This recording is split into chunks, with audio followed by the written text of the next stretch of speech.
in that mission. Precisely, so that is that lane matchup. Looking at the compositions, though, for Giants Gaming, I think it makes quite a lot of sense. It's quite obvious, you know, with that Sivir, not just that, they want to run at the enemy team and, of course, flank with the Evelynn. But for Elements, on the other hand, it seems a bit different. Yeah, Elements they basically want to reenact that scene in Braveheart where everybody goes like, hold. They want to hold their horses, stay steady, protect their carries, and have Alistar counter de-engage. No Black Shield on somebody, knock him out, knock him up. They want to peel for the carries and hopefully survive and counter-initiate with the Sejuani ulti. But they have to be careful because there's a lot of all-in wombo combo potential coming in, or assassins rather than more than wombo coming in from Giants, because they can send in the Diana from one side, they can send in Black Shield and Maokai, Evelynn can flank, and Sivir, she can peel for her own in the backline with added mobility, with Spell Shield, and she can survive. Yes, indeed. We'll have to see how they do play it out. It'll be a little difficult to hold your horses when you got a Hecarim on your side, but we'll see, Crepo. Now, why don't you guys share with us what you think is going to happen this time around? Go ahead and hit us up at LL Esports is your destination. Hashtag ELWin or GIA win. We're getting ready to kick off week number 2 here in Europe, and here we go onto the Rift with Elements and Giants. Now, one thing I do like about Elements is that they have some pressure in the early game. Hecarim can control a lot of the wave at least, so he will not be automatically or necessarily pushed into his tower. It also opens up for Dexter to potentially gank top lane, because you don't really want to pay too much attention to the bot lane when you have 2 scaling AD carries and the one has more damage, the other more utility. You don't want to spend too much time ganking that Sivir, in my opinion. So it's good that they can focus down the top lane, get Hecarim rolling, get one of those mobility carries rolling on Elements' side. And I just want to see pressure from Elements. I want to see them go forward, not get pushed in all 3 towers, because that led to a very stale and passive early game, and that's not what you want against Giants. No, Giants are definitely a team that are unafraid to make early plays, to get involved. Yes, they pay for it with their lives quite often, but you know, they still started off with the same record as Elements here. Both teams are looking for their second win in this split. And, you know, as it gets very, very important, the further you go, you still don't want to give anything up very early. Interesting mirror on the bot lane. Both teams ward or leave their left side open, and they go for the 2-man bot, and an immediate ward kill from Elements, and they're officially in the CS lead. They're on the board there. Frederick throws down a ward on his side. We'll see if they attempt a lane swap around. It's a little bit late for that, I think, so doesn't look like that's going to happen. Pretty standard looking lanes right here. Hecarim starting off with a camp, Maokai starting off with a camp. Wonder if Whirlip's going to donate those 3 Raptors to Pepinero. He looks like he's hovering. Either he's going to help or steal. Let's see which one it is for Giants.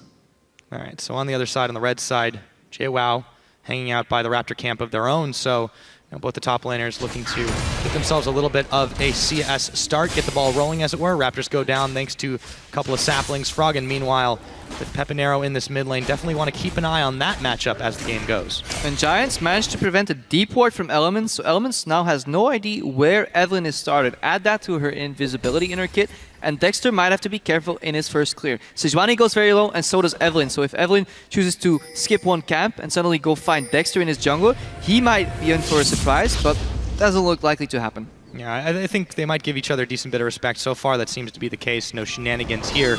And you got to wonder how much, you know, plays into it, knowing your opponent as well. Knowing it, will Frederick go in and counter jungle me? If you don't think it's likely, it may not change your mindset as much. Yeah, if you have a good read on the opponent, that definitely helps. We've passed the stage where level 2 ganks are usually coming out, so both teams should be aware that junglers are going to go for a full clear at this point, and base, barring any jungle shenanigans, because look at Evelynn's HP right now. She's already so low. She will have to base. We will see probably likely the same on Dexter's side on Sejuani. So both junglers will have to base it. And Frederick's struggling here a bit. Yeah, he's having a little bit of trouble dealing with this blue buff. The hate spikes are flying. He will be able to clear it away, but man, when you said Evelynn gets low, you weren't kidding. Yeah, at least you have the panic mechanic where you can kite the buff around and spam hate spikes to get safely out of there. And yeah, as we see in any Alistar lane, yes, you will get pushed in. You will have to see us on the tower. But that's fine, you have the sustain on the heal, you can bounce the wave back and start pushing out more aggressively if you choose so.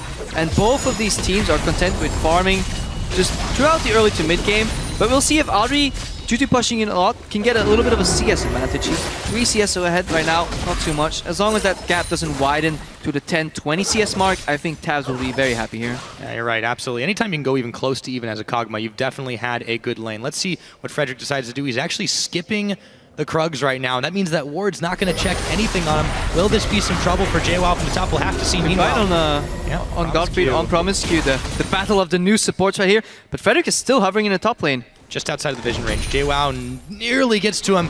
He has no defensive summoners here. We saw what happened last week when a Hecarim got a little bit too comfortable up in the top lane without those. We'll see how this starts. In comes Frederick. Whirlib jumping on him. Arcane smash. Will the pony get away? Or will this be it? 8 spikes are flying. It's first blood. And Frederick is just out of range of the tower. Frederick barely gets out of that with his life. Almost got that extra tower shot, but makes it out. And this is crucial for Giants. They have to push in. Teleport is still on cooldown on JWoww. And look at all those creeps he's going to be missing if Whirlib pushes this wave in. This is huge for Giants and almost predictable. You said it last week. We saw Hecarims without the flash get ganked over and over and over. Where was Dexter to counter gank this? Potential slip up from Elements? Oh, where was Dexter? I think the answer to that is down bottom lane, but he's going to take a Dark Binding. No invisibility for that giant Pig Rider. And I said this last week as well. I think Dexter plays too much around his bottom lane. What is this Sejuani gonna do against a double shield lane? You have Black Shield and Spell Shield. That's not enough to break open the gank. Even if you do, where do you go from there? Kog'Maw with items will scale perfectly fine into the mid game. You're ganking a utility AD carry on Giant side and leaving their main tank that's gonna dive on top of your carries like untouched and even gets help from his jungler. I don't like his priority in terms of ganking, and I think Giants had a better idea in the early game, and it showed in the stats for last week as well. Yep. If you look at that early game, we talked about it a lot for Elements. They're very, very passive despite the new roster. Still looked a bit much like the same. And, you know, only getting 1 kill in the first 15, giving up 2 deaths, and that's between 2 games, by the way. You don't have to be really action-oriented, but they're already trending this way. I feel like it's definitely making it predictable. Just sprinkle some action on it. You don't have to go full UO. A little bit is nice. Just a little bit. Well, history's about to repeat itself right now as Whirlib and JWoww duking it out. Frederick comes in. Nice juke from JWoww, and he knows he's got some backup this time around. Dexter looking to chase on. They turn their attention to Whirlib. Frederick comes back, however. JWoww might have overstepped his bounds, and it looks like we'll see a jungler for top traded in that top lane. Meanwhile, Froggen is ignited. Peppy is gonna go for him, and he even misses the gravity field. And he gets away. Deja vu for Peppy Neru. Steps out of the tower range right before the next shot comes out. He survives. This is definitely going to make Froggen a little angry, I would say. Barely makes it out alive there. And yeah, on the top lane, traded kills. And you have to be careful. Once you go for these all-ins in the top lane, everybody drops low.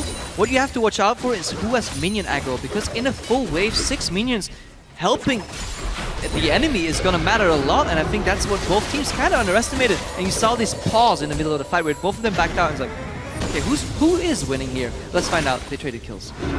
That part's not the worst thing for Elements, but let's take a look at what happened again in the mid, because that definitely was. So yeah, Peppy Nero is about to hit 6 here, and I imagine he will go in, hit 6 with the Q cast. The exhaust comes out from Froggen, and not enough damage to get Peppy low, and he follows up, but actually in the bot lane. Yep, we're right back to it. So Audrey, Black Shield on him.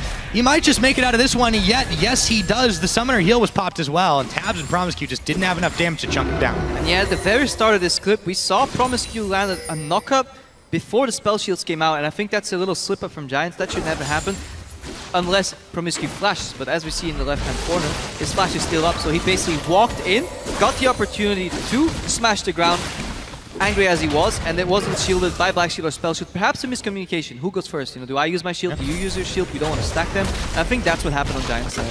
You may not be a pro player anymore, Grappo, but you still have those support instincts. Oh yeah, I failed a lot of shields in my time, Pyra, so... You got to learn somehow, right? I know how it goes wrong. Oh, Frederick, he's still having trouble with these buffs. Yeah, he smited the red buff. There we go. That'll get him a little bit back. But Evelyn is quite a dainty jungler.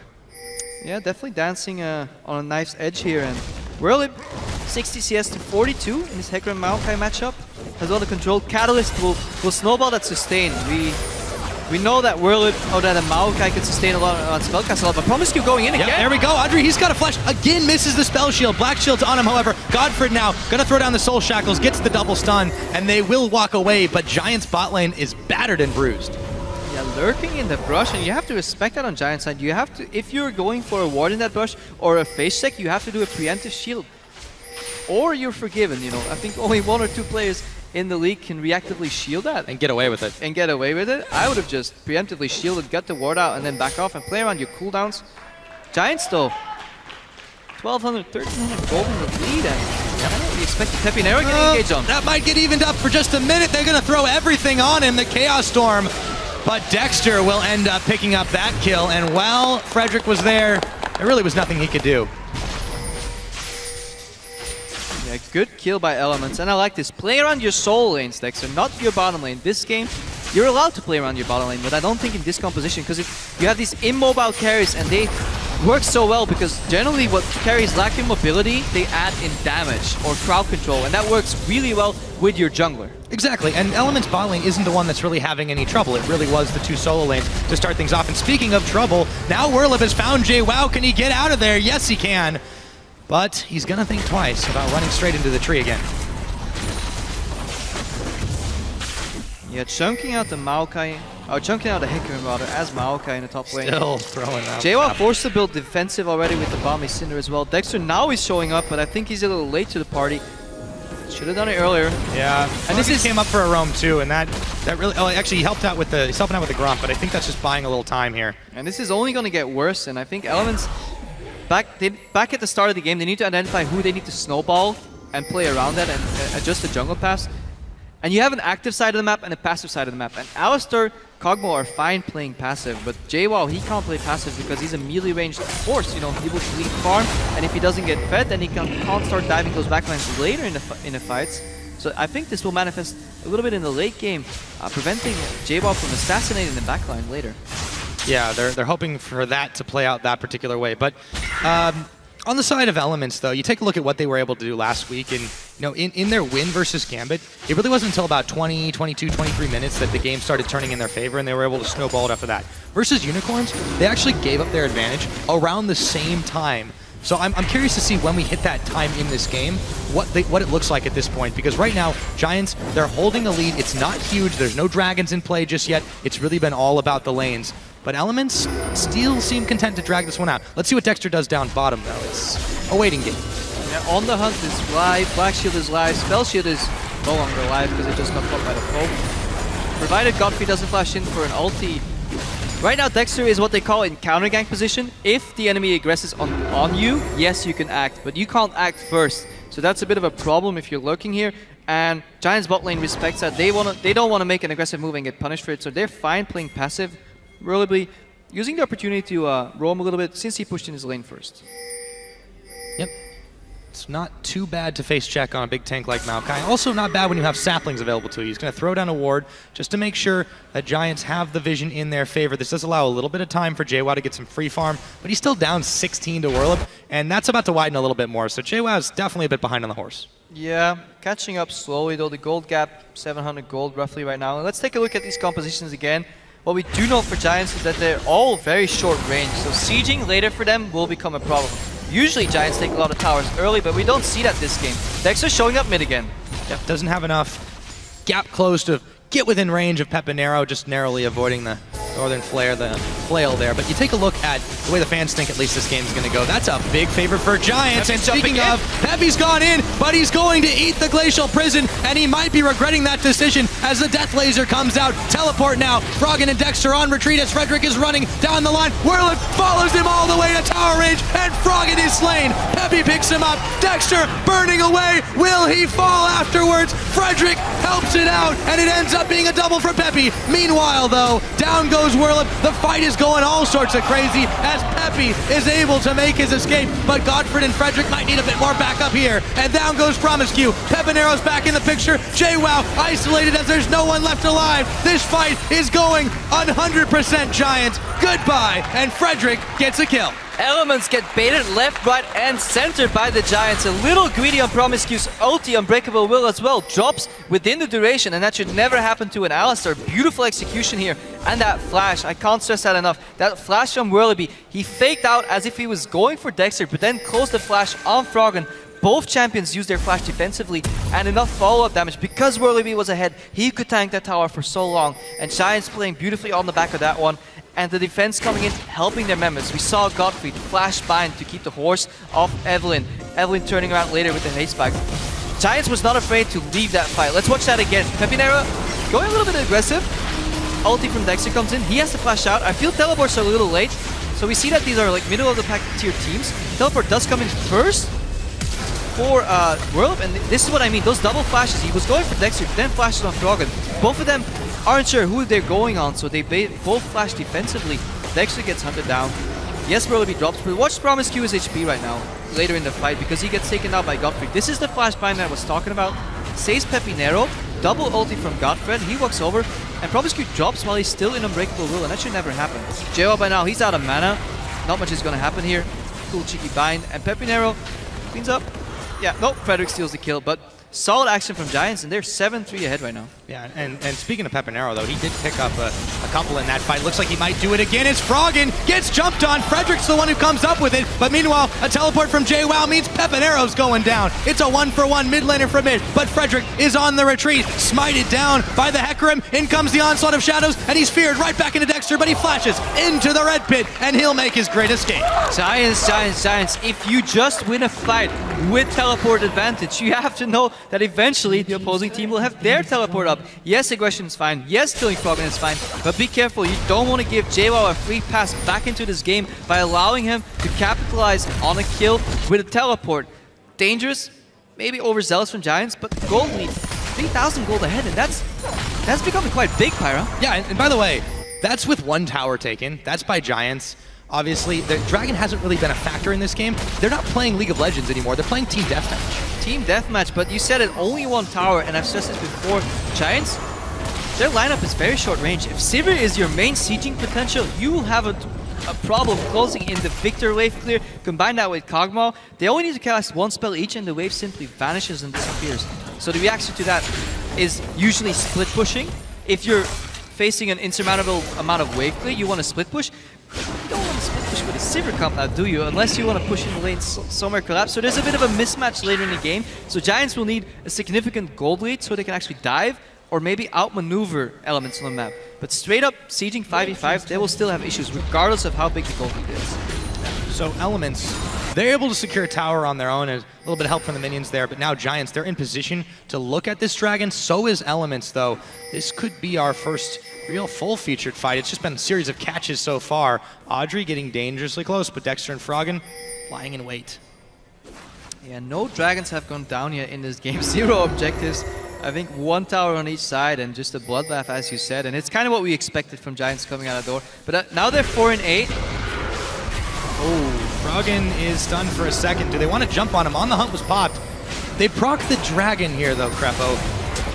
This is baiting Elements into something, but are Giants baiting themselves? That's the question. Yeah, and Dexter's running out with a blue buff at this point in the game. I think that went a little wrong there. Froggen would have liked that. If not, Tabs would have liked that. Anybody would have liked that.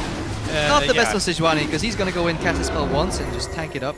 Dragon, however, gets reset. I like what Audrey is doing here, putting some pressure on the bot lane. You don't want to dance around endlessly. You want to keep pressure on the lane, so look at top lane as well. They're pushed in. Both teleports are down. Whirlup is coming up sooner. Reactionary push from Elements in the mid lane, putting some pressure, but they have Whirlup catching that. They could move Audrey down here, or they could just straight up group and go for an on the hunt. Giants, they have a lot of liberty in their play, because they can make a lot more moves than Elements. Elements is playing with their back against the wall right now. Yeah, and Giants are looking to push them all the way through that wall. So, tower taken, courtesy of some minions on the bottom side, prompts Giants Gaming to start up this Drake. No response so far from Elements. Looks like they're going to give this one up for free. So Giants grab a nice little bit for themselves and then one fell swoop. Yeah, and similar to what I was saying about those sieges and towers, the way Giants want to break the mold, open up this game is through lane control, push in one side of the map and then go to the other side, and basically break open the game that way. We saw JWoww leave for the top lane. Uh-oh. Godfred, he could be in some trouble. Promiscu gets the double knockup. Whirlup knocked into the tower. JWoww now looking to hunt down Godfred, but Whirlup picks up Froggen, and let's see how this fight finishes without the mid laner Pepinero running amok, but he gets exhausted immediately, and it is a 1-for-1 with Godfred dropping.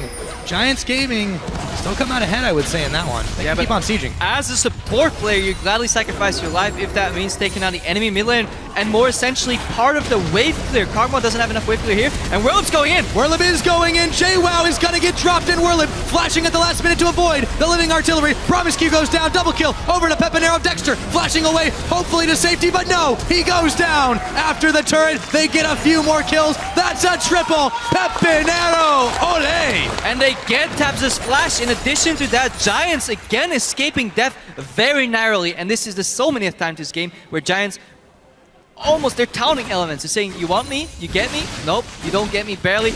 I'm out alive on low HP. Tabs even blew an offensive flash in that fight. And as a Kog'Maw against this composition from Giants, it will be risky for him to enter the next fight. Elements might not even want to fight in the next 5 minutes, but they'll have to because they're 5,000 gold behind. Seems like they've been playing under the false sense of security for a little while, and that has just been blown wide open. 19.5 minutes into the game, we're not quite 20 there. Giants have a fairly massive lead, as you said, 5,000 gold ahead of this game. And I talked a little earlier about how in both the games last week, Elements, things turned pretty lopsided at 22 minutes or so. Well, it seems like the pace has accelerated. Yeah, they'll definitely need the things to turn in their favor soon, or they're looking to lose this game. It's a little early to talk about it. No tier 2 towers have gone down, no Baron has gone down, so we... Only one dragon. Only one dragon, so we should hold our horses. This wouldn't be the first time a gold lead like this gets turned around in the LCS, but Giants, they came out swinging, and they have some stamina left. They can swing a little more so far. Well, Elements, they're going to have to come up with a new strategy than taking the punches. We'll see what they do going forward. We've hit the 20-minute mark. Baron has now hit the field. Giants are very strong. I don't know if they're strong enough to try and brazenly take that just yet, so we'll see what they do. So I've been watching these two new youngsters on the field, Promiscue on Alistar and Godfred on Morgana. Godfred feeling a little more comfortable, landing a lot more bindings than he did last week, and Promiscue, I feel he's popping his Unbreakable Will too late. This is 2 times in a row where I've seen him die within the duration of Unbreakable Will, and why Alistar was such a good meta pick right now is because popping Unbreakable Will usually meant you will not die in the next 5 to 7 seconds unless you're tanking more than 3 members at once in the mid game. So dying twice in that duration means you're doing something wrong. Blue buff contesto. Yep, speaking of blue buff troubles, JWoww was able to secure that back up, and he will make his escape. That was a costly blue buff to take back. Yeah, but he gets it. It's not about the blue buff. It's about the message. Stay out of my jungle. You're not getting blue buff? Stay out of my jungle, Giants. This is mine. All mine. I'm a smite Hecarim. But he uses ulti, as you said, quite closely. Let's see if Giants can capitalize on this, or if they're a little flabbergasted by just what happened exactly. Still, the pressure is there for them. They've got all the outer turrets available. They have a little bit more leeway to move around the map. Binding is going to hit Dexter as he clears away that ward. Of course, doesn't stop him from attacking. Peppy's got his blue buff now. So, importantly, it's really been denied for Froggen. I mean, that's got to be the frustrating thing for him this game. Now, talking about builds, we see the Righteous Glory come out on the Maokai, so he sacrificed a little bit of tankiness for utility. A little bout in the top lane there. We see elements converging, so I might have to drop this point as we're getting ready for another. They're all showing fight. up. All right. I guess not. Guess not. Okay. Getting my point. Great. Fantastic. Thank you, Elements. So Aegis and Giants build on the side of Dexter. I like that. I like that we're seeing early Aegis's build in these team comps, because if there's so much fighting, the value of that aura goes up, especially since people are grouping a lot. However, Giants looking for a bit of a rotation, but they get forced out again, and this is what I said earlier. The wave clear from Elements is definitely keeping them in this game. And to reiterate on that point, I would have liked to see an Aegis potentially on Evelyn, for example, since Godfred's going for his standard Mikhail's build. He seems to like building that item in every situation. Last week he built it, I think it was nerves or something, because it was totally not ideal. This time I can see it. These carries are diving in deep and they get counter-engaged by the Sejuani ulti, so Mikhail's will definitely be a good pickup. But if your support's not building Aegis, the jungler should take over, because this is a team game, especially when you play this comp that is very grouping focused. The value of that aura goes up if it can spread to 3 or 4 members. Yes, it does indeed. So, taking stock of where we're at right now, just shy of 23 minutes on the board. Dragon's going to come up in another minute, but there's been a little bit of sparse warding from Giants on this bottom side. They've really invested a lot more in the top side and trying to make sure they can spot elements out in the top, but the field of play shifted a little bit. There's not that many people there. Since Dragon is about to come up, Giants, they're now moving in mass down to the bottom, seeing if they can catch anyone. JWoww's the only one there right now. Binding's going to hit him smack in the back, though, and he is going to get chunked, having to ult away. Not great timing if you want to be able to contest a Dragon. And I like this. Good pressure from Giants. Don't settle for just a Dragon vision. Get that vision deep in the enemy jungle so you can set up plays later. You want to be thinking 2 steps ahead right now. Just Dragon's not enough. You want to push one lane, get the Dragon, potentially rotate there, continue, just turn the heat on. Just keep elements under pressure, and eventually they will crack. Well, hoping to expose a few more cracks in that Element's armor. Dragon hits the board. Giants in position. They're not quite starting it yet, waiting until they're safely nice and grouped. There's no smite here, though. Frederick's actually a little bit late to the party, but it looks like he's not even needed. Elements, they're not even going to try to contest this. Elements has no way of finding out whether Evelyn's there, so they just assume the worst that she is. There's no Hecarim ulti on JWoww because he just had to use it defensively. There's no way in hell Elements is going to contest this Dragon, and they have no cross-map potential. They can't go for Baron, they can't go for top tower, so it's good that they're already moving Frederick around as a mobile vision station, so to say.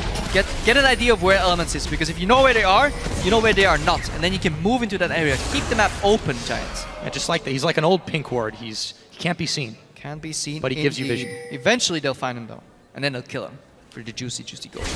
Peppy is, he's worth quite a lot of juicy gold himself. He goes up top to clear out the mini wave. Giants done a great job defending their turrets this game. Only lost the mid one, and that was to minions now. Elements trying to flex their muscles, but I don't think Giants are afraid. So yeah, there's two ways to approach this game at this point. One is putting Pepinero on split push duty top and hover around the Baron area and completely forgetting about bot lane. Not too big of a fan, it's a little early. I would rather see Pepinero go bottom or send Whirlip to bottom with his teleport, Peppy top, keep the map open, not go for the Baron, but just keep rotating around these tier 2 towers, and once one of them or two of them drop, then you can start pushing in the lanes, disappear, go back into the dark area, and look for the Baron. Meanwhile, you pick up the buffs in the enemy jungle. Exactly. Keep the pressure on, try to expose the cracks, as you said. Also, taking a few buffs away certainly doesn't hurt. Now, JWoww extended a little far up. He's still on Hecarim, but remember, we said it before, he doesn't have any defensive summoners. Now, cover's blown as the teleport comes in from Whirlib, but he might be cut off. Gonna ult into the Dragon Pit. They still catch him on the binding, and now they're looking to close the net. Frederick will find him. Promiscue and Froggen are there, however, and JWoww gallops to freedom. Well, it looks nice. I think this was a poor investment of resources. Why would you use your teleport down to the bot lane to get a pick? What do you do if you get that pick? Absolutely nothing is the answer. Killing JWoww is not going to win you the game. He still has teleport. He'll spawn in about 30 seconds. If you go for Baron, he'll be there in time. Look, you're losing your top tower, Giants. Now they're pretty much forced to dive. Their play is becoming predictable at this point, and when Giants become predictable, teams punish them. Looking to do that right now. They lost a tower on the top, and Giants are unable to push on the bottom side. In a 5v4 situation, Promiscue even grabs a little bit of vision back here. Now let's go back 2 more minutes and live in a world of fantasy where that teleport didn't get used to bot lane, where Brilliant would be pushing mid lane, where Elements actually responded to this rotation. They could have saved their towers, but Giants, they do open up the map enough to get this tower. I think it's a bit of a mistake of Elements to let this one go, but you see how valuable it is to get Elements defending one side of the map and then using your mobility to move to another and get these objectives, rather than just simply playing for picks. Every move you make has to be tied to an objective. Every move you make. Pepinero tries to secure that blue buff. Dexter was the one who smited away, but he took a lot of damage in his health bar for that one. It has been a big fight over this game. Froggen, where did his health bar go? Promiscue now on the run. They've got him locked up. Meanwhile, Whirlip and Frederick are jumping in to an injured Element. There's the Chaos Storm. Godfred is the only one locked up by the Glacial Prison, and Pepinero is gonna carve himself up some beef. JWoww and Tabs are the only Elements members remaining, and that is gonna be Baron. And what a big tree Whirlip is in this fight. We saw the early game. He snowballed that 1v1 against JWoww on Hecarim, and look how tanky he got. And this is what we said, he will dive on your backline. Frederick flashed over too. They dove 2v4 against Element with a Sejuani ult, and they got out alive, and it looks like they're trying to pick up the Baron right now.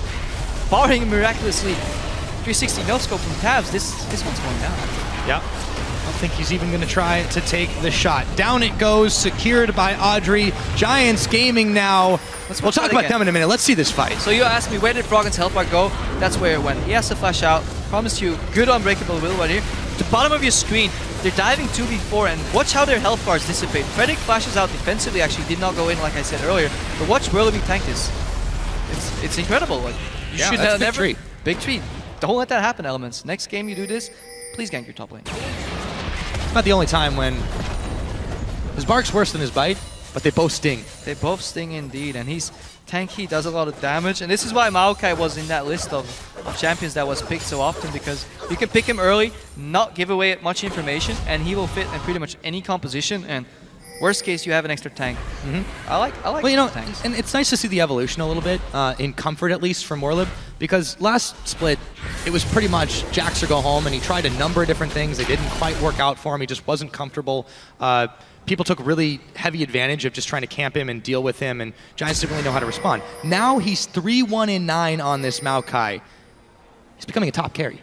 Yeah, we see the Aegis picked up on Godfrey, and it's because Giants are winning these fights without getting punished by crowd control. So they don't need necessarily that Mikhail's Crucible to get out of this crowd control. He's fine opting into an Aegis rather and get more just generic tankiness. Godfrey's fine, and I like that adaptation. He sees that his jungler doesn't have an Aegis. He sees that the value is higher than getting rid of one CC on Element's side. And good adaptation here. 8,000 gold in the lead.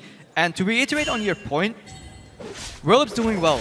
You look at Audrey, he's doing well in his supportive utility AD carry role. Pepinera is no longer the one-man carry this game for Giants. They're spreading out the resources, they're doing well on all sides, on all flanks, and I like it. Good job, Giants. Yes, but nonetheless, Pepinera is still a very, very scary carry right now.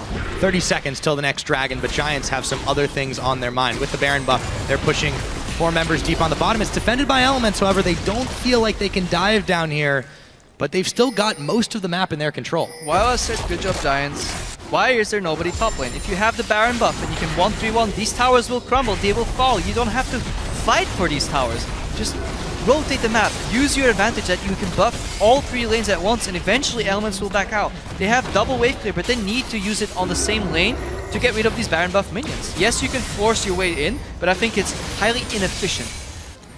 I agree. It seems like they prefer the brute force approach, but it's definitely dragging things on a little bit here. So 30 minutes is now the game timer. As we mentioned, you know, it's a massive gold lead for Giants Gaming. 9,000 ahead. They've got 2 dragons to the Nun of Elements. They're looking to take another here. They've got 5 towers to 3. Honestly, those numbers should be higher. Yeah, they could be, but it's okay. I understand why Giants is taking this safe approach. If a fight breaks out somehow, if they get caught, they're at least all 5 there, and they're guaranteed to very likely win it, barring a miraculously AoE engage from Dexter. And I think that is kind of the one way Elements can get back into this game, right? A good Sejuani engage, multiple people knocked up, multiple people ulti, and then just JWoww diving into the onslaught of shadows, doing an extra fear, and then Froggen's AoE coming out. That's what Elements is looking for, and Giants is not allowing that at all. So I understand why they take this quote-unquote pseudo-passive group approach, because they have the Sivir, but you have to be flexible in your strategies.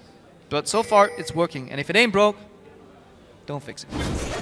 Yeah, well, so far, that seems to be the strategy, Crepo. So, Giants Gaming, serious lead for them. They've yet to find a way to close it out, but Elements, they're not keen on giving them the chance. They're definitely digging deep to try and keep this defense going. And, you know, they don't want to start this split 1 and 2. Nobody does. But Elements, you know, this is their big new roster. This is their time to shine. And, you know, Giants Gaming right now, they've pretty much been schooling them around the map.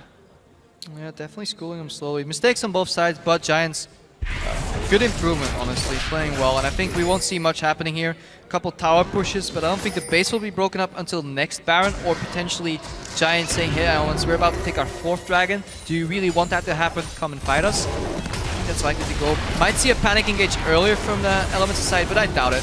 Yeah, Warlib is just way too tanky at this point. He can just keep on holding the line. Pepinero should be able to freely grab himself a blue buff. That damage he's dishing out is just too much to handle. So that's taken. Frederick waiting around, seeing if he can pull off the Evelyn flank. And it looks like we might be in for a dive here, Crepo. JWoww is going to get bound, but nothing will come of it just yet. Yeah.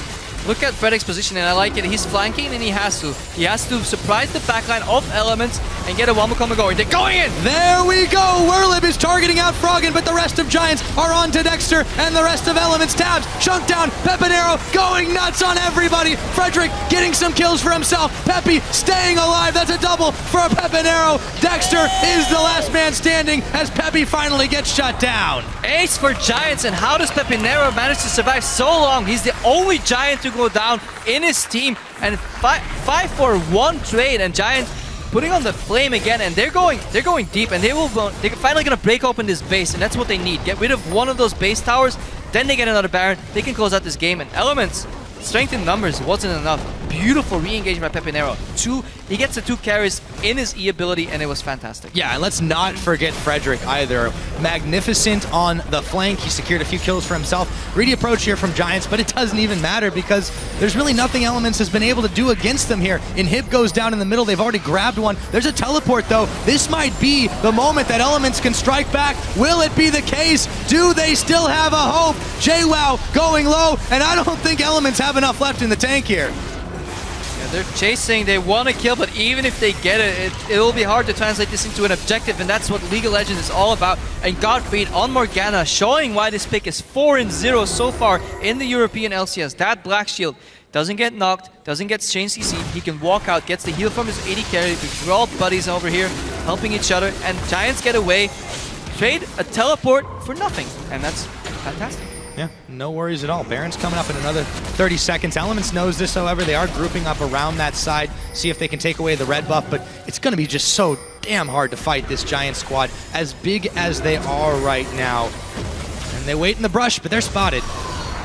Down goes the ward. Frederick runs into the gravity field, runs right on through it. Promiscu, as tanky as he's trying to be, he's just not enough. Frederick is gonna flash into the red, gets shut down by Tabs Kog'Maw, but Pepinero, meanwhile, is going nuts again. Tabs goes down, double kill for the Diana. Froggen is gonna get melted. Another triple from Peppy, and JWoww is the only one to live to tell the tale. Giants, they launched the pain train and Elements just can't stop it. One by one they drop. We saw Promiscu, even in Unbreakable Will, get pretty much insta-gifted. And once that starts happening, you know your days are numbered if you're an immobile carry like a Kog'Maw, like a Victor, against the likes of this team comp of Giants. And yeah, they're snowballing their lead into an avalanche almost. And I don't see Elements doing all too much to come back into this game. Yeah, it's going to be ridiculously hard for them. They're down more than 17,000 gold. They've not picked up a Dragon this game. That's the second Baron that Giants have been able to grab after massive lopsided fights. And Giants Gaming are on a fast track here for a 2-1 start in the LCS summer. 17,000 gold. Just imagine how many sight wards you can buy with that much money. Let's see this again. Frederick no longer even has to flank anymore. When you're Evelyn with On the Hunt and you can just form an ulti like that, initiate the fight, Boomerang comes out, AoE damage. Promiscu again, dying in Unbreakable Will.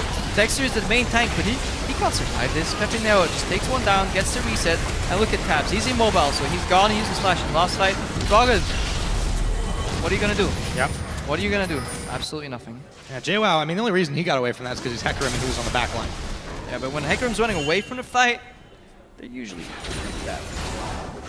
Definitely not great for Elements right here. Things are in a dire situation, so they turn. Desperate times call for desperate measures. We've got a Fnatic Death Brush here, but will it be enough? Pepinero is going to check right into it. They will shut him down, but will they be able to follow up? Dexter's getting chunked out now by Audrey, and Godfried is on the hunt, is popped. They're chasing through with the ricochet. Audrey comes up with the pick. Promiscu now focused out. He gets the headbutt, tries to tank the line, but he's not going anywhere as he gets taken down by Werlib. 2 for 1 after the catch. And the irony in that play, that was the exact same brush Pepinero was hiding in the second game of the Spring Split where Elements faced off against Giants and he annihilated Froggen. Froggen, he said, I'm going to lose this game, but I want my revenge. I'm going to hide in the exact same brush and kill you, Pepinero. So you learn how it feels.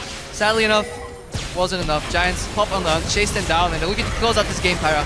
Yeah, they are looking to close it out indeed. One Nexus turret going down. JWoww, desperate last charge into the Giant squad, but they don't seem to care. It barely tickles, taking him down. Froggen will fall again. They have lost Werlib as well, but it just doesn't matter. Shutting down Tabs. A triple kill there for Audrey, though. Everything has gone Giants' way this game. They'll finish off the last Nexus turret just to finish the game. All they've got to do is bang on the Nexus, but Dexter and Promiscu are still haranguing in there. Make that just Dexter. He goes back to Fountain. The Nexus is bare, and that is gonna be GG. Giants are 2-1.